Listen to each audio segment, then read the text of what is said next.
কি দেখছেন? এটা কোনো ভাসমান দ্বীপ? না, এটা মাদকের অভয় আশ্রম। নাটোরের সিংড়া উপজেলার চৌগ্রাম এলাকার যুব সমাজের উদ্যোগে মাদকের বিরুদ্ধে সামাজিক প্রতিরোধ গড়ে তোলা হয়েছে। স্থানীয় যুবকদের দাবি, তারা নিজেরা মাদক সেবন করবেন না এবং কাউকেও মাদক সেবন বা ব্যবসা করতে দেবেন না।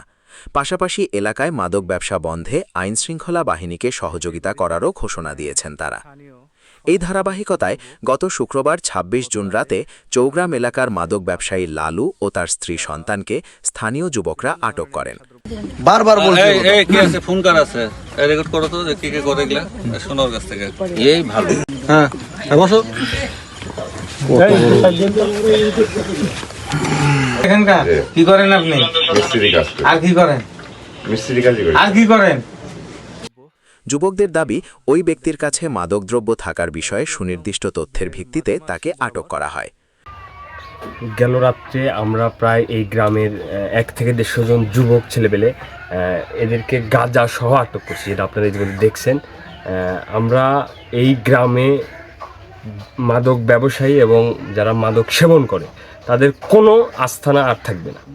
পরে বিষয়টি সিংড়া থানা পুলিশকে জানানো হলে পুলিশ দ্রুত ঘটনাস্থলে পৌঁছে। পুলিশ আমি একাত্তর বাইরে আপনি এখানে আশেপাশে না? এখানে আশেপাশে না? আমরা চাচ্ছি যে আমরা নিজে গাঁজা সেবন বা মদ কোনো কিছু আমরা মাদক সেবন করি না, এবং আমরা চাচ্ছি যে আমাদের গ্রামের কোনো ছেলেও যেন এসবে ইনভলভ না হয়। তো এই ক্ষেত্রে আমাদের প্রশাসনের দিকেও এটা অবশ্যই নজর থাকতে হবে যেন এগুলা দ্বিতীয়বার আর না হয়। আমরা যথেষ্ট পরিমাণ পদক্ষেপ নিয়েছি। আমাদের ঘটনাস্থলে গিয়ে প্রাথমিক যাচাই বাছাই ও তল্লাশি চালিয়ে বিভিন্ন ধরনের মাদকদ্রব্য উদ্ধার করে। হ্যাঁ বসো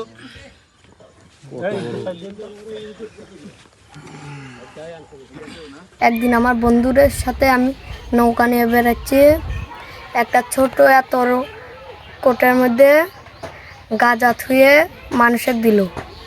আমরা দেখে আবার রমিন্দে যায়, আবার এই দিয়ে আমার পাড়ার মানুষের করলাম দিয়ে, তারপরে আমরা আর এদিক আসি না। এটাকে কোন কঠিন শাস্তি দিক। উদ্ধারকৃত মাদকের মধ্যে গাঁজা রয়েছে বলে স্থানীয় সূত্রে জানা গেছে।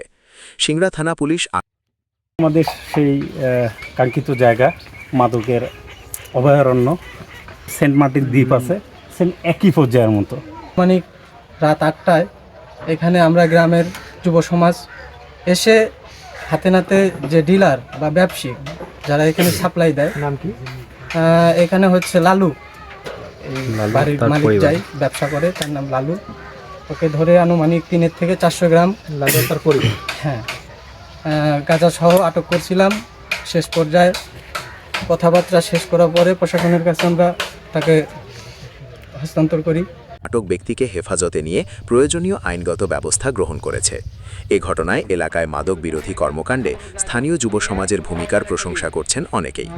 স্থানীয় যুব সমাজের প্রতিনিধিরা জানান, মাদকমুক্ত সমাজ গঠনের লক্ষ্যে তাদের এ কার্যক্রম অব্যাহত থাকবে এবং মাদকের বিরুদ্ধে সামাজিক সচেতনতা বৃদ্ধির পাশাপাশি আইনশৃঙ্খলা বাহিনীকে সহযোগিতা করা হবে।